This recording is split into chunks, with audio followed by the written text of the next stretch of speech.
Assalamualaikum warahmatullahi wabarakatuh, selamat sore dan salam damai Pamuna. Pemirsa, selama 30 menit ke depan kami akan menyampaikan rangkuman berita dan informasi dalam sepekan yang berhasil dihimpun oleh tim redaksi TVRI Kalimantan Selatan. Bersama saya Arafat Al-Hali dan Modi, Maskot TV Digital Indonesia, inilah Kalimantan Selatan sepekan selengkapnya.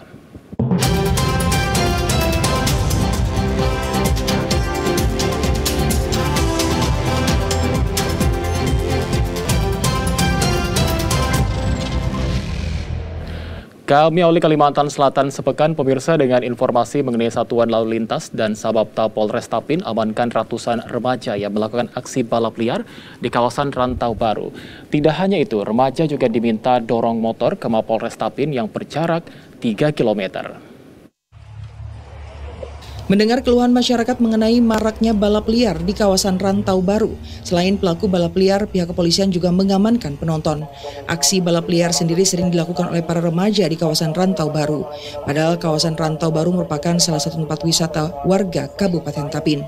Sehingga aksi balap liar sangat membahayakan warga dan pengendara lain. Untuk memberikan efek jera, pihak kepolisian meminta pembalap dan penonton mendorong motornya dari kawasan Rantau Baru ke Mapolres Tapin yang berjarak kurang lebih 3 km.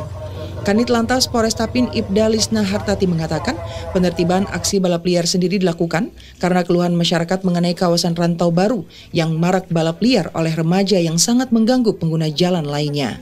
Mengadakan kegiatan penegakan hukum dan penertiban terhadap balapan liar yang sudah sering dapat masukan dari masyarakat, aduan maupun laporan. Jadi pada sore hari ini kita tindak baik yang melakukan balapan maupun yang menonton. Apa tindakannya yang dilakukan? Jadi kita pilih mana yang ada surat-suratnya maupun tidak, yang tidak lengkap kita bawa ke Polres untuk ditilang. Remaja yang memiliki surat yang lengkap hanya diberikan teguran dan sosialisasi, sedangkan yang tidak lengkap dilakukan penindakan berupa tilang. Puluhan WBP baru dan pegawai di Rutan Kelas 2B Marabahan divaksin dosis pertama hingga booster. Vaksinasi dilakukan guna memutus mata rantai sebaran COVID-19 di lingkungan rutan. Puluhan warga binaan pemasyarakatan di rumah tahanan kelas 2B Marabahan kembali mendapat vaksinasi dosis pertama dan kedua. Tidak hanya warga binaan pemasyarakatan, guna memutus mata rantai COVID-19 di lingkungan rutan, belasan pegawai juga tidak luput divaksin booster.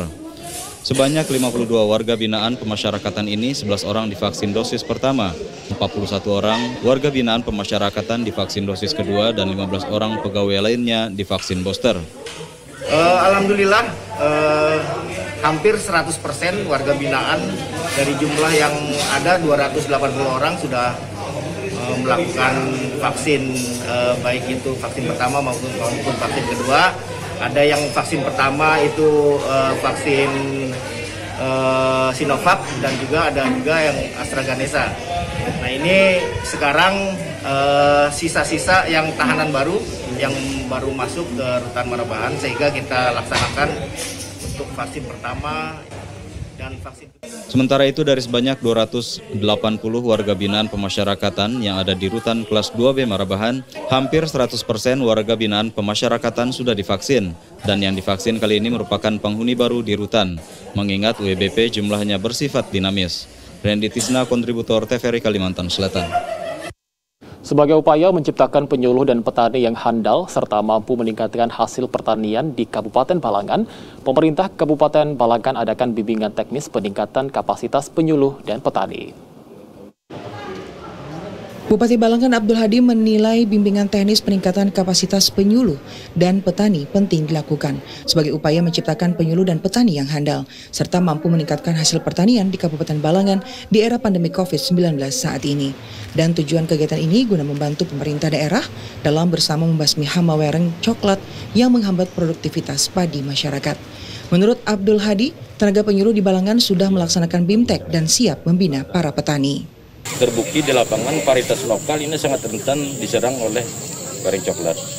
Kemudian yang kedua, musim tanam yang serempak petani-petani kita.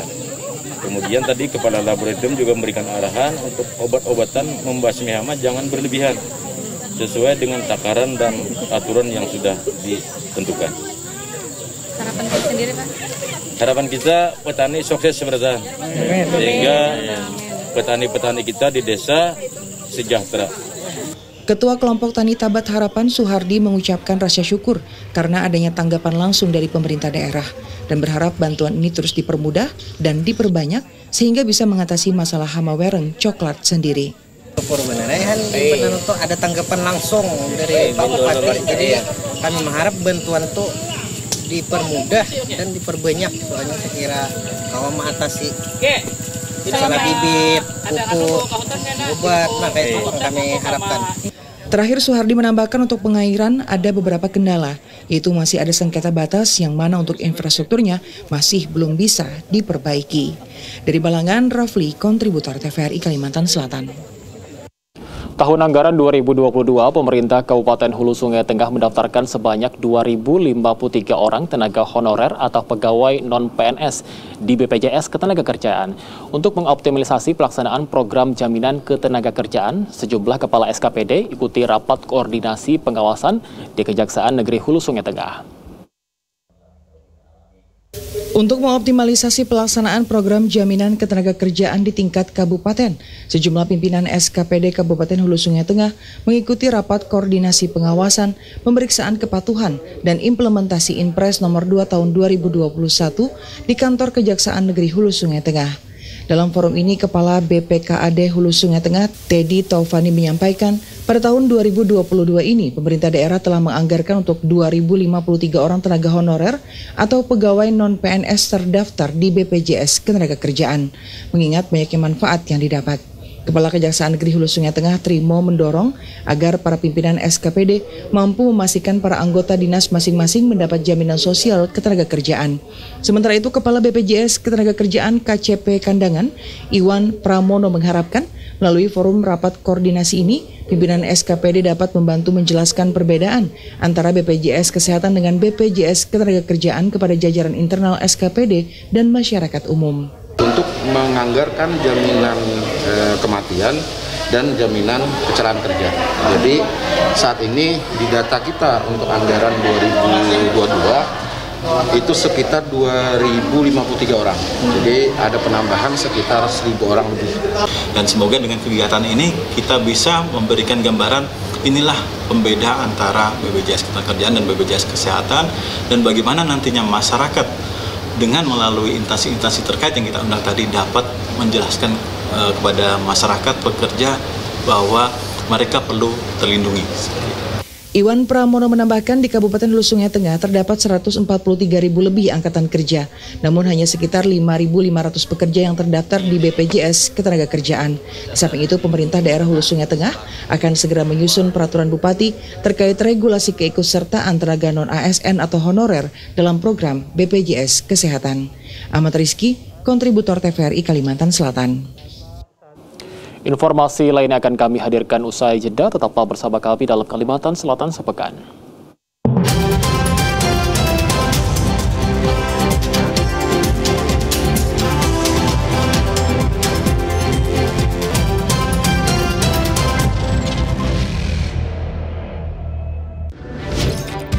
Halo semuanya, aku Modi, maskot TV Digital Indonesia.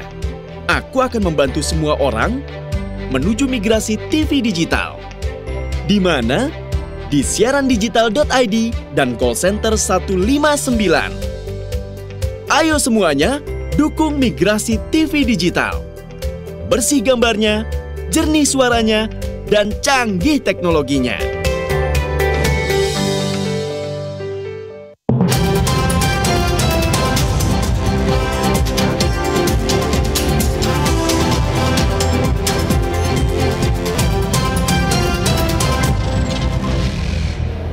Terima kasih Anda masih bersama kami dalam Kalimantan Selatan Sepekan. Pemirsa, Kondotel The Grand Badua di Jalan Ahmad Yani, Kabupaten Banjar atau Hotel Aston ternyata tersandung kasus hukum terkait sertifikat hak guna bangunan atau SHGB.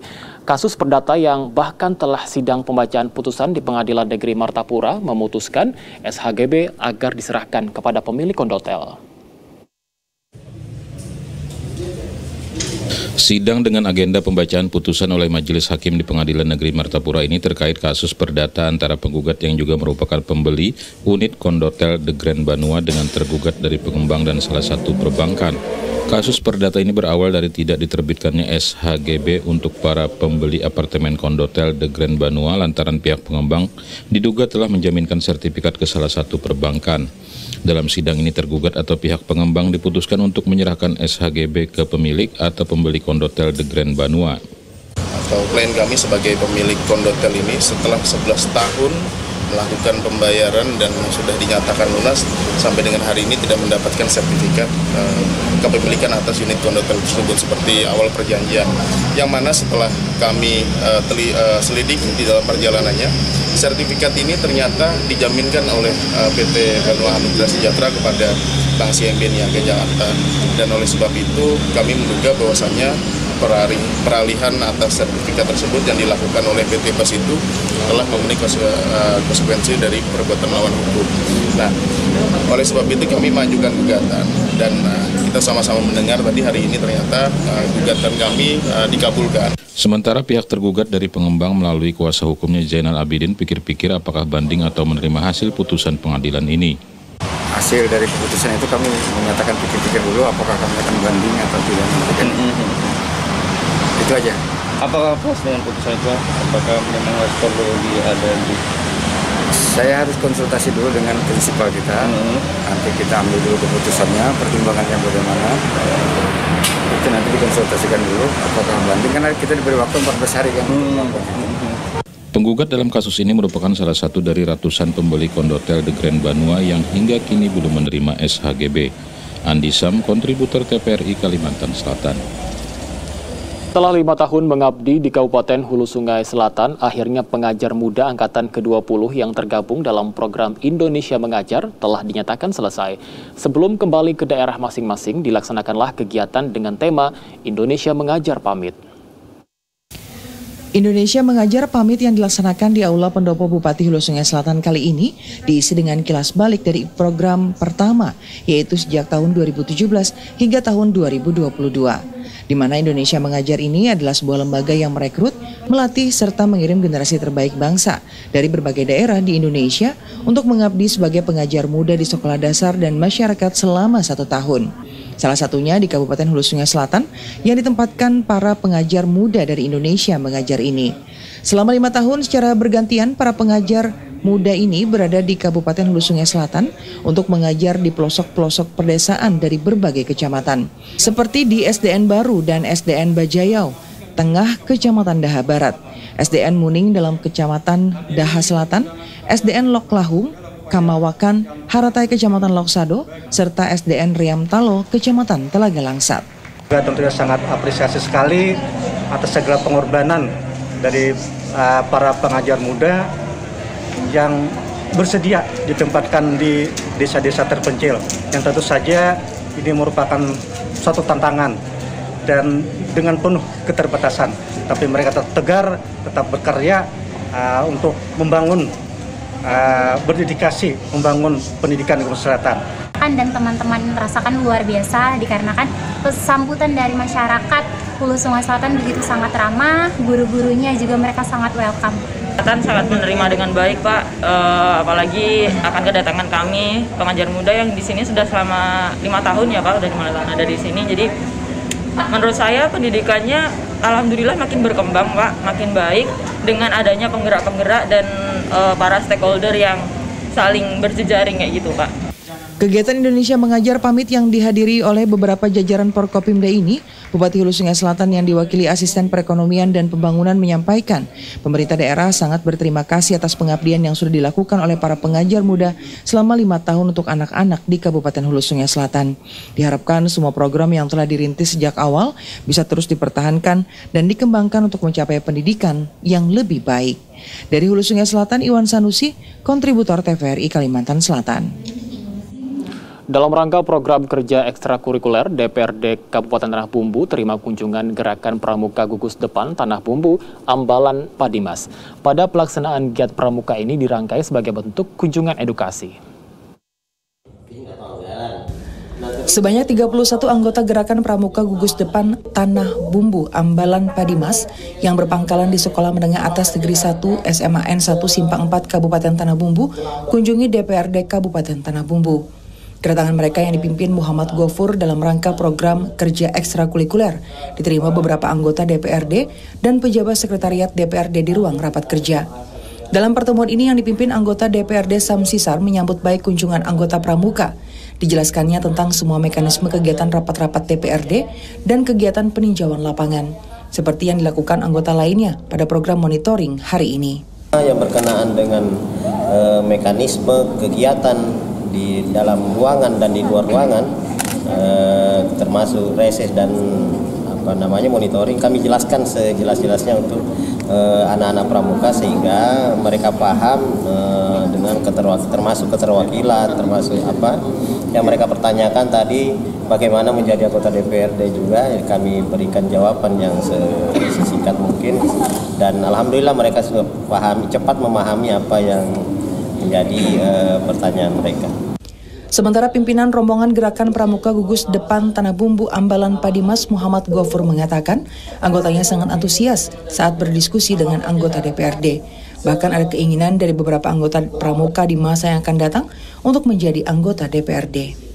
Kami lihat tadi mereka sangat antusias dan kami ucapkan terima kasih Kak sudah diizinkan berkunjung kemari. Mudah-mudahan nanti adik-adik ini menjadi generasi penerus kita yang jauh lebih baik akhlaknya, lebih baik prestasinya, dan lebih baik manfaatnya bagi Kabupaten Tanah Bumbu, Kak. Ada bayangan mau jadi anggota DPR juga nanti? Ada beberapa tadi Kak, mudah-mudahan nanti ya jadi wakil kita lah Kak yang terbaik. Usai dialog dengan beberapa anggota DPRD yang hadir, rombongan Pramuka dibawa ke ruang paripurna dan dipersilakan untuk menduduki kursi-kursi para wakil rakyat Kabupaten Tanah Bumbu. Dari Batu Licin, Kabupaten Tanah Bumbu, Muhammad Sufianor, kontributor TVRI Kalimantan Selatan. Jabatan Kapolsek Angsana Polres Tanah Bumbu berganti dari Ibtu Jody Dharma kepada Ibtu Rahmat Ramadhani. Prosesi serah terima jabatan digelar di halaman Mapolres Tanah Bumbu, dipimpin Kapolres AKBP Tri Hambodo Rabu kemarin. Dalam sertijab ini, Kapolres Tanah Bumbu AKBP Tri Hambodo mengingatkan kepada Ibtu Rahmat Ramadhani yang sebelumnya bertugas di Direktorat Kriminal Khusus Polda Kalsel untuk segera menyesuaikan diri melaksanakan tugas barunya sebagai Kapolsek Angsana yang baru. Kapolsek diminta untuk mengenali lingkup tempat tugas baru, komunikasi dengan tokoh masyarakat, tokoh agama, tokoh pemuda, dan pahami adat istiadat serta karakteristik masyarakatnya. Program yang sudah dirintis diminta untuk dilanjutkan dengan meningkatkan kinerja yang sudah dicapai pejabat lama, dengan menjalankan secara arif, bijaksana, penuh dengan inisiatif, kreatif, inovatif, dan berdedikasi. Sementara bagi Ibtu Jody Dharma yang dipromosikan sebagai Kasat Narkoba Polres Banjarbaru, Kapolres berpesan tetap mengemban amanah dan tugas dengan penuh tanggung jawab tanpa pamrih. Kita melaksanakan upacara serah terima jabatan. Jadi pejabat yang lama Ibtu Jody Dharma digantikan dengan pejabat baru dari Polda. Polda dari Binsus, Ibtu Rahmat Ramadhani. Jadi dengan adanya pergantian ini harapan kami pejabat yang baru, pejabat lama sudah bagus kerjanya, kinerjanya dan ini sudah bagus. Harapan kami pejabat lama dapat lebih bagus daripada pejabat yang baru, lebih bagus daripada pejabat yang lama. Siap. Ditambahkan mutasi dan promosi merupakan kegiatan biasa dan lumrah di tubuh Polri dalam rangka meningkatkan kinerja.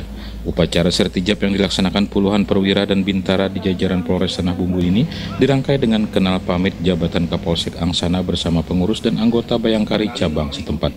Dari Tanah Bumbu, Hakim kontributor TVRI Kalimantan Selatan.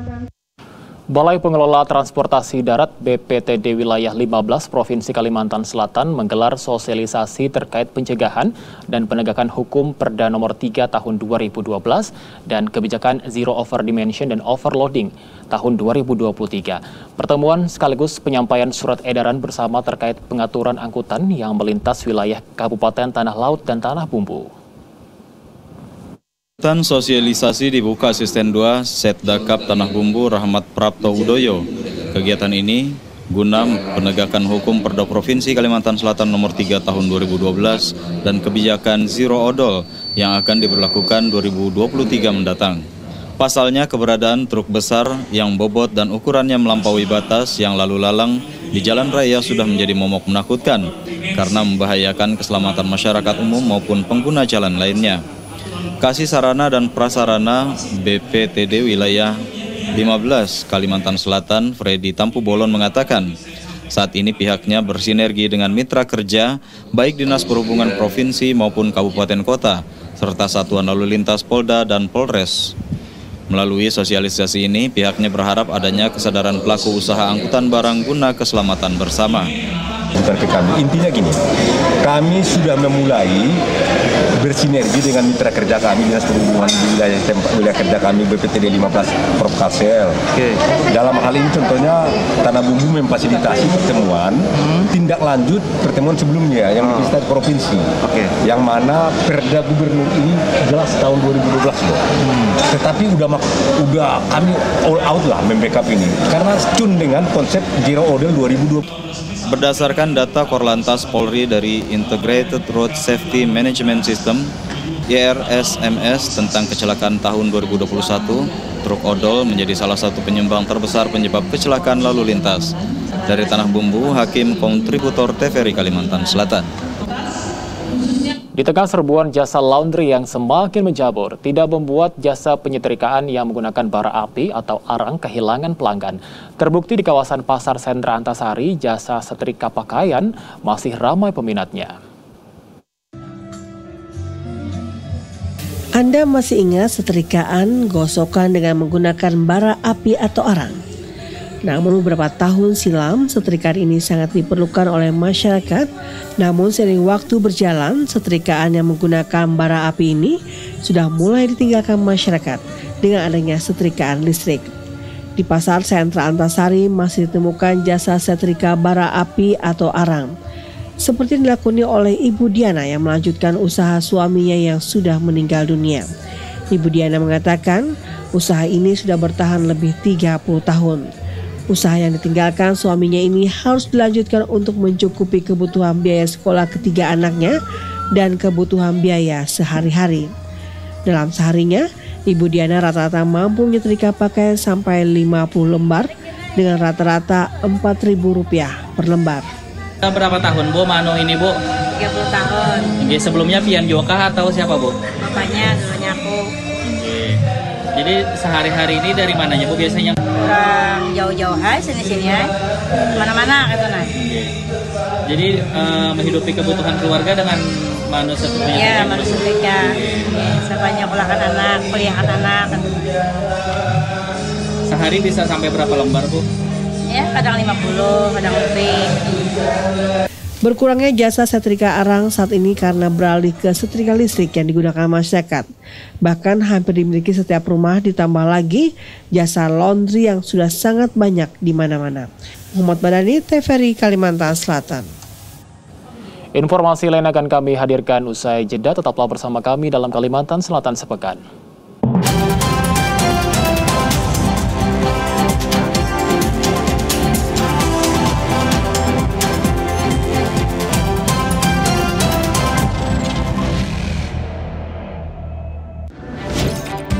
Halo semuanya, aku Modi, maskot TV Digital Indonesia.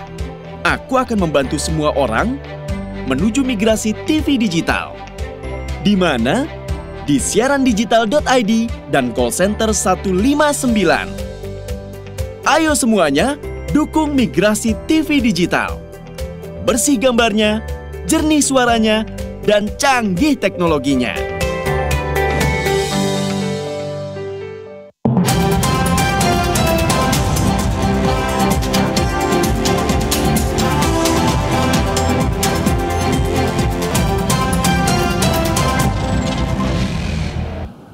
Peluang curah hujan lebih dari 50 mm di Kalimantan Selatan terjadi pada pertengahan Februari 2022 lebih dari 90% dan berkurang pada akhir Februari 2022 menjadi 60 hingga 80%. Kemudian kembali mengalami peningkatan peluang pada awal hingga pertengahan Maret 2022. Berikut disampaikan kondisi dinamika atmosfer dan iklim terkini Kalimantan Selatan.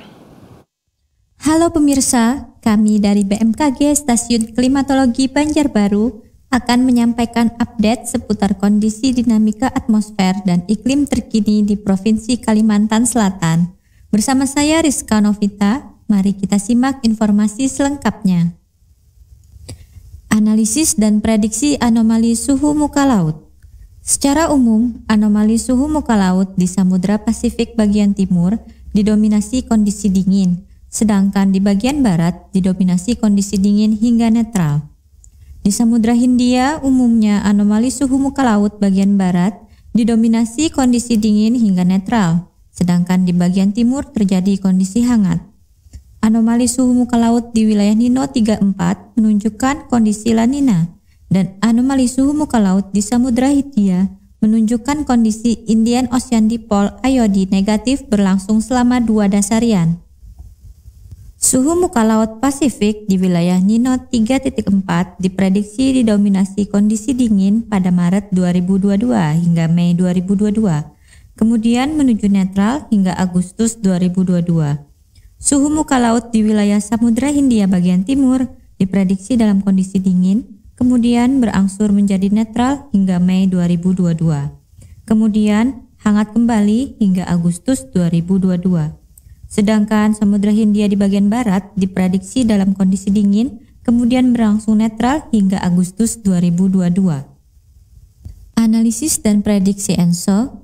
Indeks ENSO pada awal bulan Februari 2022 sebesar minus 0,72, menunjukkan ENSO dalam kondisi La Nina.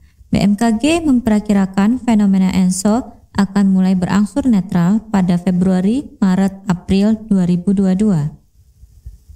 Analisis dan prediksi IOD. Indeks IOD pada akhir bulan Januari 2022 sebesar minus 0,76, yang menunjukkan kondisi dipole mode negatif. BMKG memperkirakan kondisi IOD akan kembali netral hingga Agustus 2022. Monitoring hari tanpa hujan dasarian 1 Februari 2022. Pada awal Februari 2022, Kalimantan Selatan didominasi masih ada hujan sampai dengan updating data. Selain itu, terdapat juga beberapa wilayah yang mengalami hari tanpa hujan dengan kriteria sangat pendek, yaitu 1 sampai dengan 5 hari. Perakiraan peluang curah hujan lebih dari 50 mm dasarian 1 Februari 2022. Secara umum, wilayah Kalimantan Selatan pada pertengahan Februari 2022 diperkirakan peluang curah hujan lebih dari 50 mm adalah lebih dari 90%. Kemudian mengalami penurunan peluang pada akhir Februari 2022, yakni 60-80%. Kemudian kembali mengalami peningkatan peluang pada awal hingga pertengahan Maret 2022. Demikian informasi yang dapat kami sampaikan. BMKG akan selalu berkomitmen untuk dapat memberikan informasi secara cepat, tepat, luas, akurat, dan mudah dipahami. Terima kasih atas perhatiannya. Salam iklim, kenali iklimnya, rencanakan kegiatannya.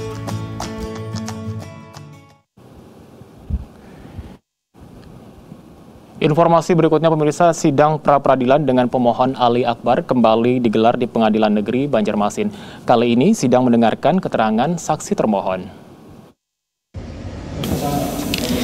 Sidang pra-peradilan oleh pemohon Ali Akbar digelar di Pengadilan Negeri Banjarmasin. Sidang pra-peradilan terkait SP3 laporan kasus tanah oleh pemohon di Polresta Banjarmasin, Ali Akbar selaku pemohon berkeyakinan ada bukti baru yang dimilikinya untuk kembali melakukan pra-peradilan. Karena menurutnya dalam keterangan saksi ahli disebutkan dimintai keterangan dalam penyidikan, sehingga menurutnya jika penyidikan maka harus ada yang menjadi tersangka. Surat ketetapan penghentian penyelidikan pro justia, demi keadilan. Nah, kalau dibilang demi keadilan, kenapa suratnya ini tidak berstempel jadi alat bukti di pengadilan? Ini menjadi nopong bukti baru.